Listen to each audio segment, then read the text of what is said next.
And if we think about how our eyes work, we know that when we're in dark environments, if we're indoors or we're at night time or anything like that, our eyes, they open up, the pupils dilate. They dilate to allow more light to enter in. So here we've got a close-up of an eye. You can see here the studio light there, very, very clearly there as well. But you can see how wide the iris is here. And that is to let lots and lots of light in. And this is what helps us to see in the dark. As we know then, as well, our eyeballs will constrict, they'll become smaller to reduce the amount of light coming in, to stop the flow of light coming in, so that we can see in brighter environments. And again, you can see here, very, very bright light here. This is a beauty dish in this case being used, things we'll talk about much later on. But we can see the difference here. We can see the dilated pupil here to let lots of light in, more light in, compared to this kind of constricted pupil here.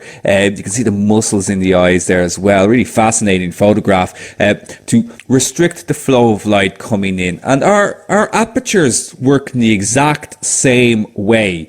You know, this basic kind of concept here is how our apertures work too. It's an opening that will allow light to pass through, either a lot of light or a small amount of light. Think about it like a tap, you know, or a faucet if you're in the States, where you've got lots of water coming out, or you might turn the faucet to reduce the flow of water coming out. Our eyes and our apertures work in the exact same way.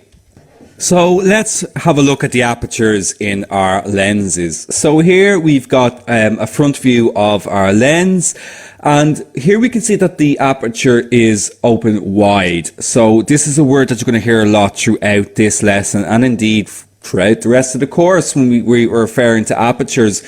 So when we talk about using a wide aperture, what we mean is that we're allowing a lot of light to enter through the lens.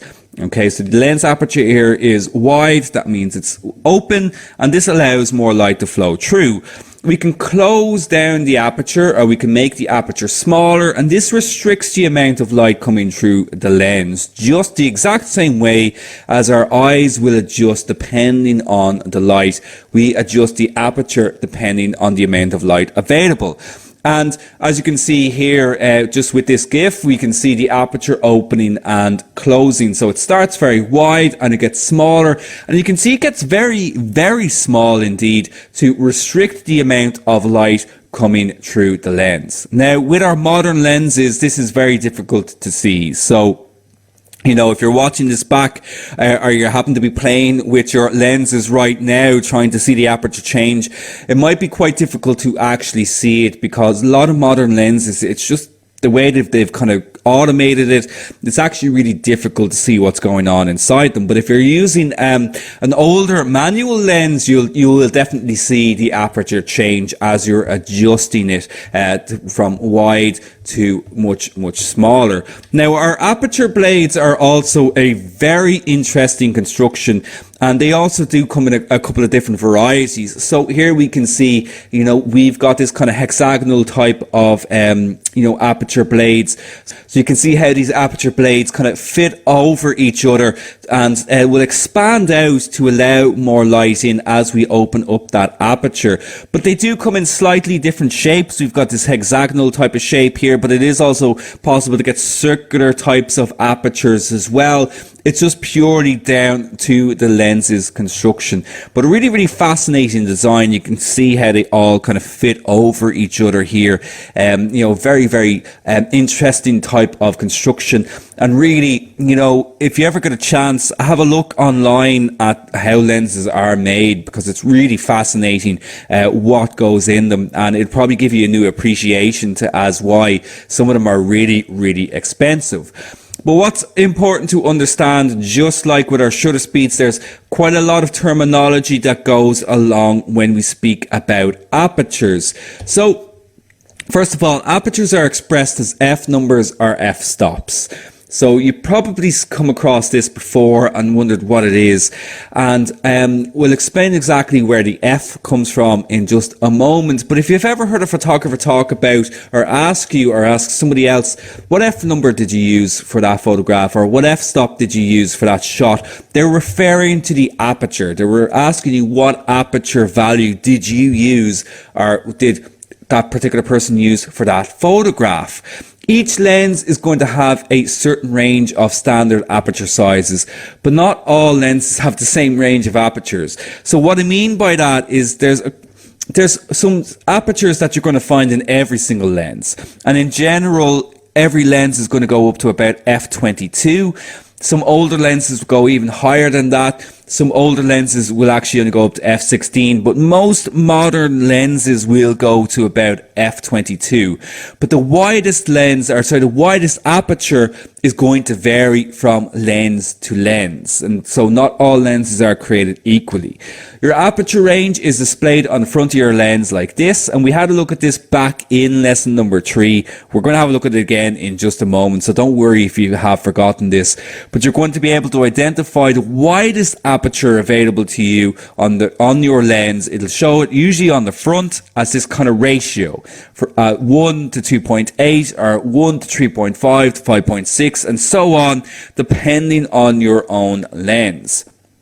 Now, where apertures can get a little bit confusing, and why I think they're a little bit more confusing compared to shutter speeds, is that the lower the f-stop, or the f number, the wider the aperture is, meaning more light comes in through the lens. So sometimes photography goes a little bit against logic. So obviously there's a lot of numbers involved in photography, and I think that can be what's very confusing about photography for beginners. And then those numbers tend to go a little bit against what we would normally expect numbers to mean. So, typically a higher number means more, but when it comes to apertures, it's actually the opposite. A lower number means more. So a lower f-stop, the more light that's going to come in through the lens.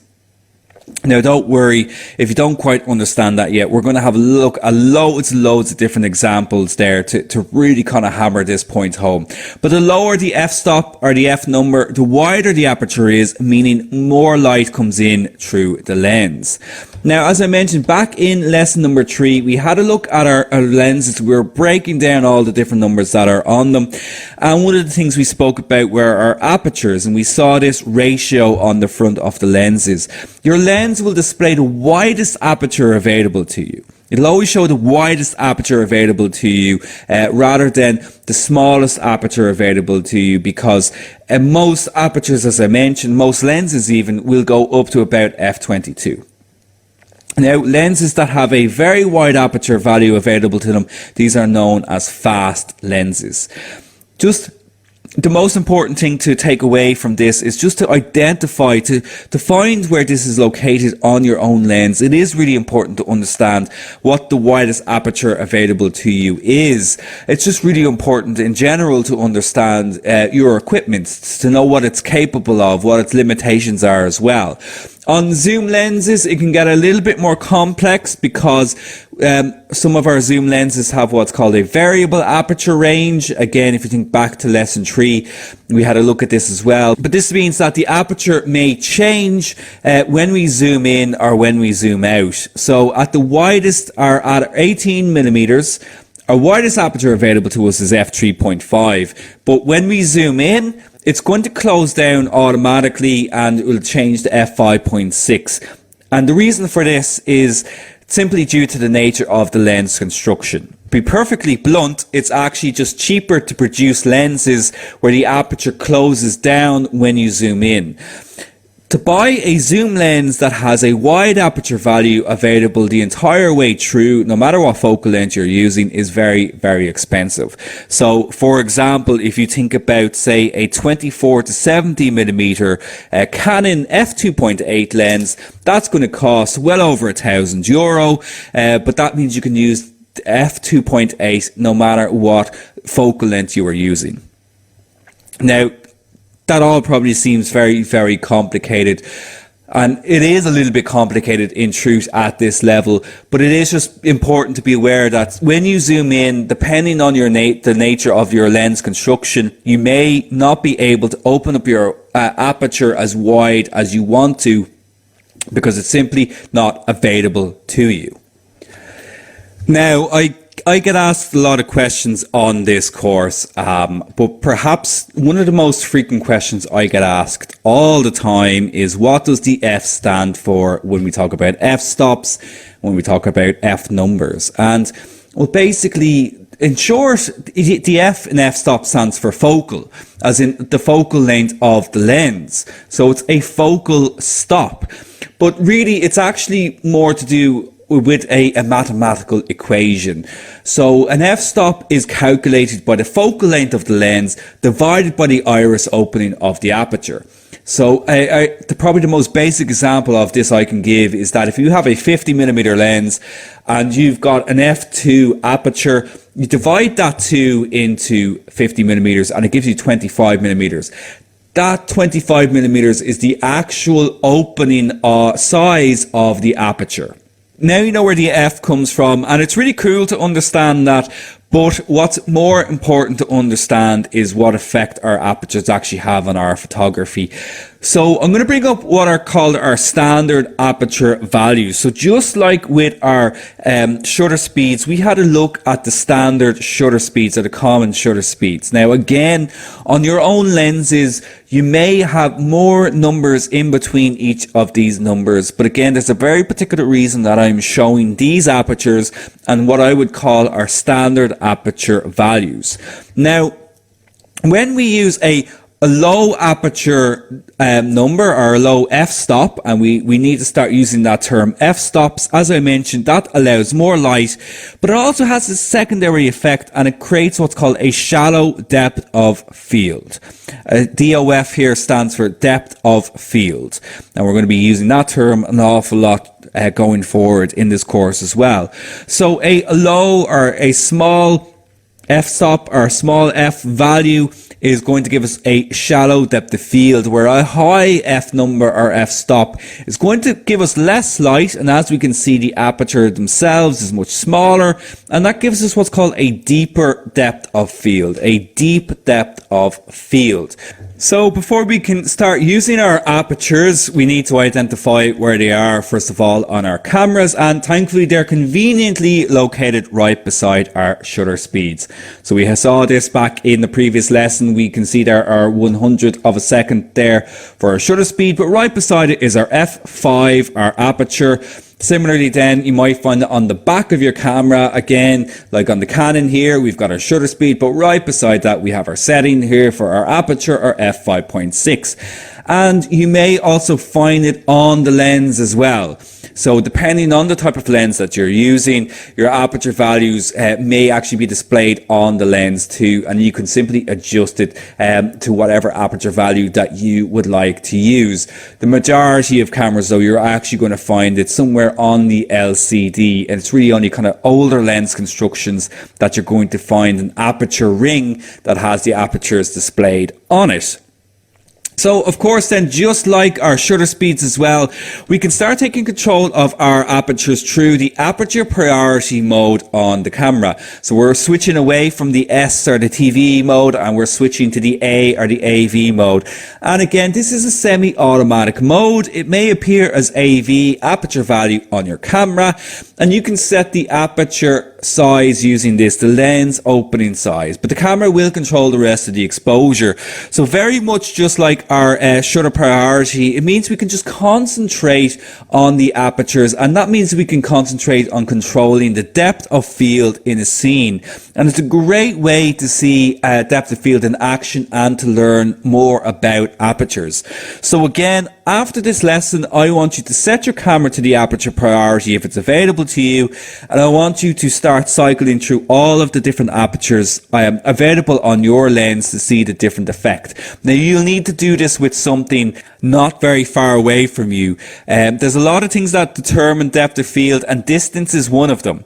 So if you're trying to photograph a landscape and you're cycling through all these different apertures, you're actually not going to see any difference.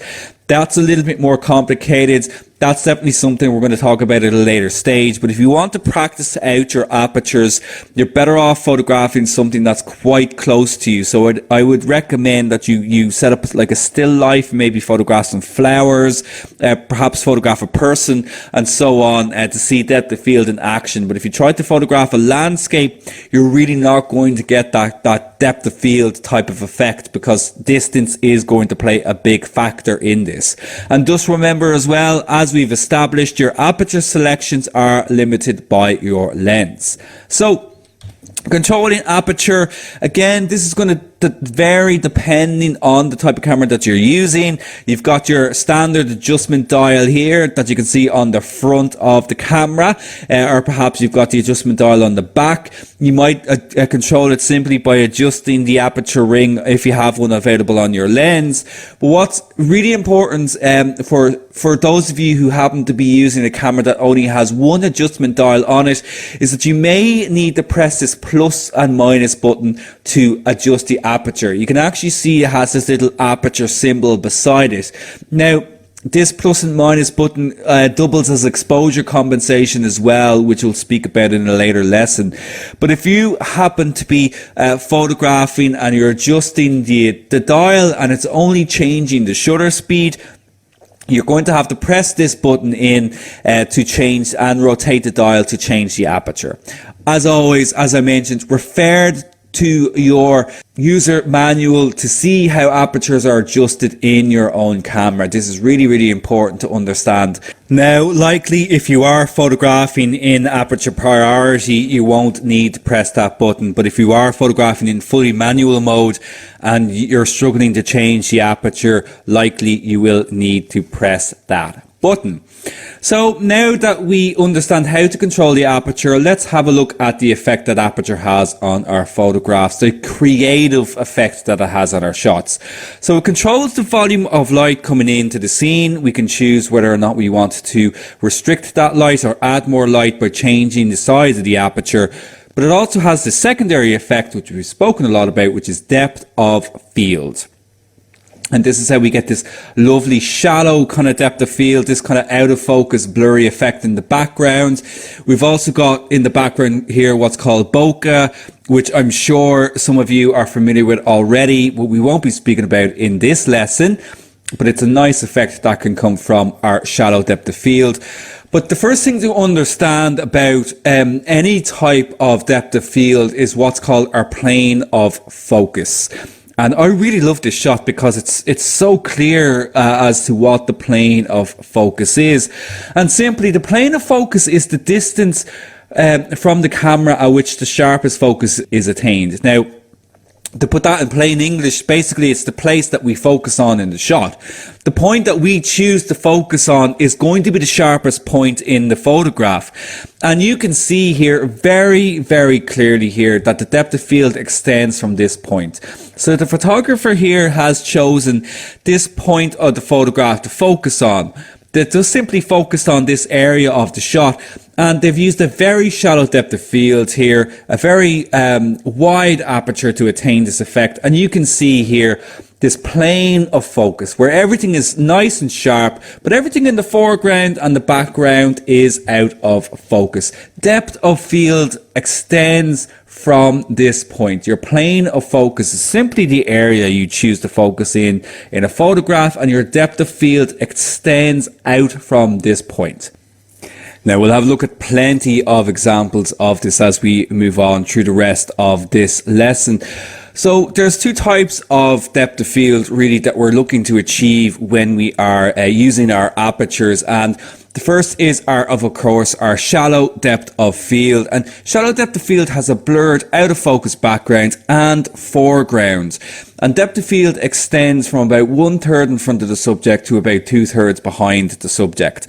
So thinking back to our plane of focus just there, when we choose where we want to focus in a photograph, the depth of field is going to extend from about 1/3 in front of the subject to about 2/3 behind the subject. So here the photographer has chosen to focus here on this daisy, and we can't really see anything in the foreground because of the composition, but we can see that we have this really nice shallow depth of field effect here in the background. Now, it doesn't matter whether or not you're using a shallow depth of field or a deep depth of field or what aperture you're using, you're always going to have this ratio of about 1/3 in front of the subject to about 2/3 behind the subject. And of course, then we do have our deep depth of field as well, which is the opposite of our shallow depth of field. And this is when we're trying to achieve sharpness throughout the entire photograph. So this is when we're going to be using high f-stops. So f-stops like f11, f16, maybe even f22 to try and keep everything nice and sharp. And this is when we've got sharpness going right from the foreground all the way to the background as well. Of course, again, depending on where we focus in the photograph. And using this type of deep depth of field, we would often use this in the case of landscapes, architectural photography, wide open spaces, or perhaps even if we're taking photographs of groups of people, we want to try and keep everything nice and sharp. You're going to be using a higher aperture value, a higher f-stop number. Let's have a look at this in more detail to really understand it. So here we've got a photographer and we have a lineup of people, and the photographer in this instance has chosen to photograph to focus on the gentleman here at the front of the photograph, and he's using an aperture value of f2.8. So we now know that f2.8 is a wide aperture, and this will give us a shallow depth of field. So when the photographer focuses on this gentleman here, the plane of focus is on this gentleman, the depth of field extends around this person, but because it's a shallow depth of field, everyone behind this gentleman is out of focus. So in this instance then, we decide that we're going to close down our aperture a little bit more, and we're going to change the aperture value to f4.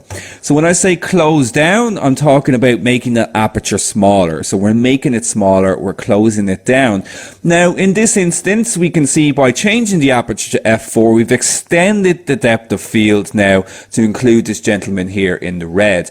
The photographer is still focusing on this gentleman in the front. He hasn't changed his focus. He has only changed his aperture value. He has only changed the depth of field.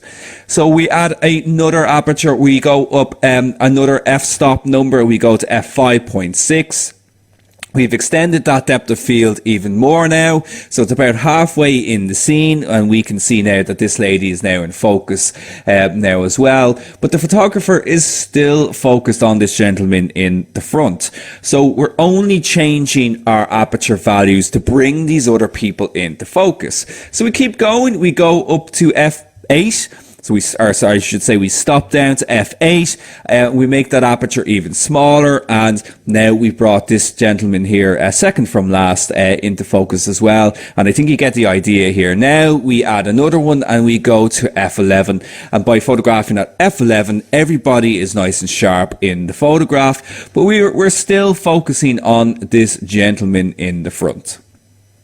So we can change the range of focus, how many people come into focus, by changing the depth of field. So we're focusing on this person and we extend out that depth of field to bring everybody else into focus. Now, say though you wanted to choose this lady here to focus on instead, and you wanted to use a shallow depth of field, just focusing on this lady, what do you think is going to happen?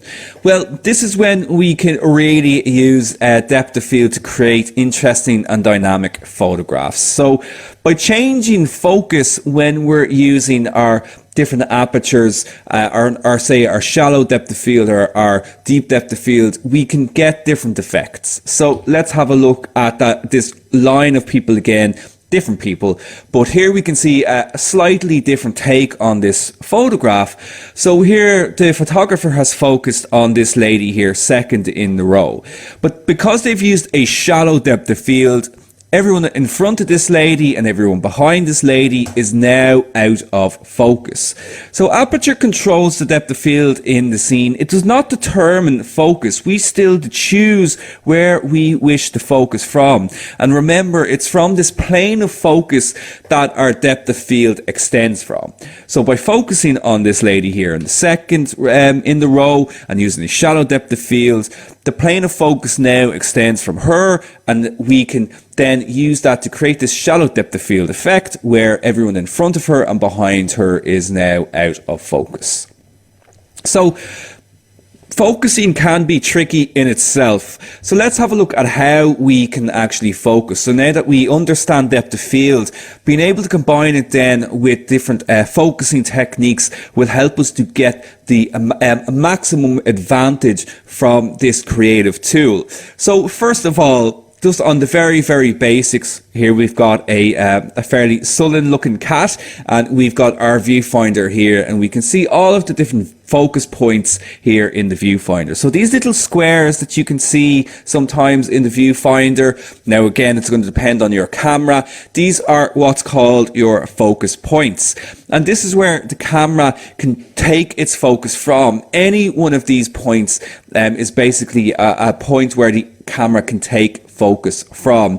But in this particular case then as well, it's kind of centered a little bit more. It'll try to get the focus from the center of the photograph where possible, but if it can't, it'll try to use one of these other points here to take focus from. But to activate focus, we lightly press the exposure button to activate focus. So I'm sure you're familiar with this, but it is important to run through it. So when we take a photograph, you lightly press the shutter button, the exposure button, to begin to focus. You'll hear a beep and you'll see the focus points light up when the camera has found focus. Sometimes you'll also see a red or a green dot that will appear to let you know that focus has been found. If this dot is flashing or you hear the beeping kind of go beep, beep, beep, beep, beep, that means that the camera is struggling to find focus. It hasn't found something to focus on. But you'll usually have some kind of indication to let you know when the camera has, or the lens has, found focus. Not all cameras or not all lenses have the same amount of focus points. Sorry. To clarify that, the focus points are found within the camera. Okay, the focus points are actually found in the camera. So, but not all cameras will have the same amount of focus points. Many modern cameras, and certainly mirrorless cameras, have an insane amount of focus points. They have hundreds and hundreds of focus points. But some older cameras, I mean, even thinking back to something like the Canon 5D Mark II, they actually have a very small amount of focus points. And this just means that it might be a little bit harder for these cameras to find focus in situations where, say, there's not a lot of light available. However, I'm going to show you a technique that's going to help you to get around that in just a second. And as well, there are also many different focusing modes within our cameras. I'm sure you're aware of them again, but I recommend that you just stick with what's called single shot autofocus. So you'll have some variation of this within your camera, but single shot autofocus is recommended at this stage so as not to overcomplicate things. So we want to ensure that our subject is always going to be in focus, and this is probably a little bit easier done when we're using something like a central composition. Like here, our subject is very, very clear. But what about when we want to kind of change our compositions a little bit? Well, let's have a look at an example. So first of all, to ensure our subject is in focus, we need to select the correct focusing mode. And as I mentioned, for the moment, we're just going to stick with single shot AF, as it's generally used for, say, portraits. It's good for macro photography and so on. There are different modes for different scenarios, which we'll certainly cover as we continue on throughout the rest of this course. We've selected our single focus mode. Some cameras and some phones will also have touch screens to select focus. These are really easy to use because you can actually just touch where in the photograph that you want the focus to be from.